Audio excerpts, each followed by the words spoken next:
Welcome along. You're watching CNN Money Switzerland. I'm Hannah Wise with the latest news headlines on Wednesday, the 3rd of June. Swiss has reported an operating loss of over 84 million Swiss francs in the first quarter of 2020. In the same period last year, it recorded an operating profit of 48 million Swiss francs. First quarter revenues dropped by 20% compared to the same time last year, with a 21% drop in passengers in the first 3 months of the year. Switzerland's GDP dropped by 2.6% in the first quarter of 2020 due to coronavirus pandemic and the measures to contain it. Economic activity in March was severely restricted. The service sector was particularly affected by business closures and restrictions. Historic declines were seen in trade, accommodation, and food services. Meanwhile, the Swiss blue chip SMI has traded back above the 10,000 point mark for the first time since March.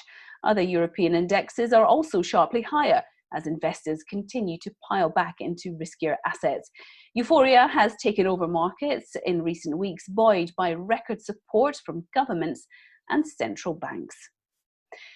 The World Economic Forum will take place in 2021 in a new Twin Summit format, which will see events both here in Switzerland and online. The theme for next year will be the Great Reset. You talk about the Great Reset, and I know that this is going to be the theme of the 2021 Davos World Economic Forum. Just give us a little bit of an idea as a WEF insider of what we can expect from that. Look, we're seeing such transformation around the world. Day by day, the situation is changing. The annual meeting next year will be a different kind of proposition. It's going to be adapted and adapting to a different kind of world, both from a health and safety perspective of the ability for people to be able to travel, but also being more connected, more locally connected, more listening and a sort of a two-way exchange. So we're talking about it as a sort of a dual summit where we'll have participants in different nodes around the world in Davos, but also in our global shaper hubs, who are young leaders under the age of 30 who are in 400 different hubs around the city, around the world. So that will be a change, but the forum has always wanted to be adaptive to the changes and for an event like the annual meeting to be resonant and relevant and shaping the agenda for the year to come. Do you think people will still trek all the way to a small snow village like Davos for the coming years, given the crisis? It's hard to tell. It's hard to tell, and I think we go into this with the humility to say that we don't necessarily know what the next few months are. But in a way, we're more. The forum is more than about the event. It is more about creating communities. And so, with that ethos, we can think differently and not sort of as an event organizer, and more as a community builder. And so, if we need to go meet and reach people where they are because it's complex for them to travel, then that's what the forum will do. Investors are expecting the European Central Bank to increase its pandemic rescue program later this week, even though it has only spent around a third of the 750 billion euros available. Earlier, I spoke to Saxo Bank's head of macro analysis, who told me that he could see purchasing lasting into 2022. Well, I think this is quite clear that they will need to at least increase by 500 billion euro in order to absorb all the new coronavirus debt that is linked to the pandemic.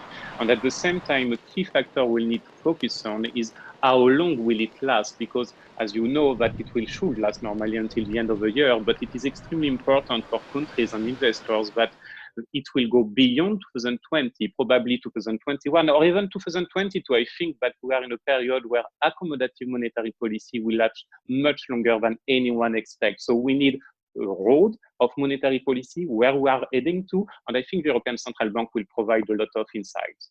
How much pushback do you think we'll get, though, on Thursday if it does increase its PEP program? I mean, Germany didn't like the first tranche.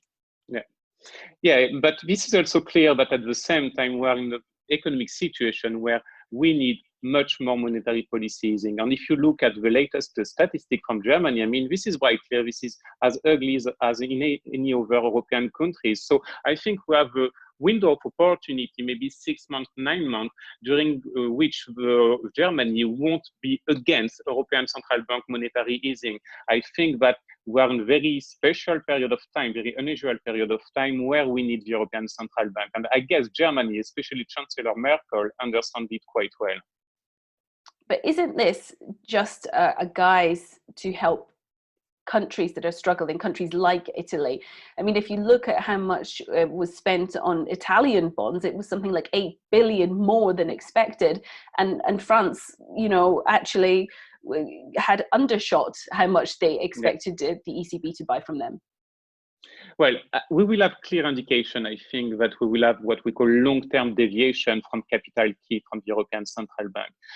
But this is key. I mean, as a matter of fact, if you look at the economic situation from Italy or Spain, they will need to have a broader support for a very long period of time from the European Central Bank. So I think it is not an issue. And I will say this is quite a good news, actually, that we will have this long-term deviation from capital keys. Now, the coronavirus pandemic is making job seekers think twice about what they want from their next career move. Olivia Chang has been speaking to the managing director in Switzerland of the rapidly growing Xing business network, which has signed hundreds of thousands of new members during the crisis. Xing, you're essentially a career platform. You're focused on the German-speaking market. How has membership and activity changed during this whole time during coronavirus? Thank you very much for having me, Olivia. Actually, mainly the activity has risen in this time. Having a situation where we're practicing physical distancing has made people more conscious about using or actually interacting socially on the digital platforms. Also, what we've noticed and seen that there was a huge demand for people to stay informed, not only about the pandemic itself, but also on how their work situation can be improved during this time. You've mentioned that there's an increase in activity. Is it simply that more people want to switch jobs, or they just have a lot of extra time to update their CVs during this period? I would say neither or, in actual fact. I think it's more that it's a replacement for the physical contacts or the social contacts that have been missing in person, to stay connected with their business contacts.